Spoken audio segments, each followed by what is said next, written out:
طلقتي؟ وصلت اللي هيريحك نفسيا؟ طيب رجاء ما تقوليش كلمة غلط عن طليقك قدام ولاده، ما تشوهيش صورته، ما تشتميش وتغلطي وتدعي عليه خاصة قدام ولادك.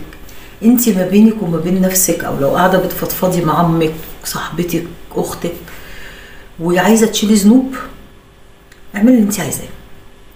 لكن ولادك موجودين قدامك، ابوكوا ده احسن اب، ابوكوا ده كان مفيش زي منه، ومفيش لغاية دلوقتي زي منه، مفيش منه تاني.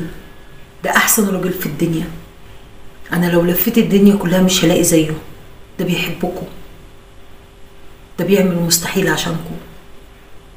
خلي خناقاتك ومشاكلك معاه بعيد عن ولادك، ما تدمريش اللي باقي منهم. هما كده كده نفسيتهم هتبقى متدمره، وكده كده نفسيتهم هتبقى مش كويسه. فانتي ما تجيش تكملي. اتقي الله في ولادك،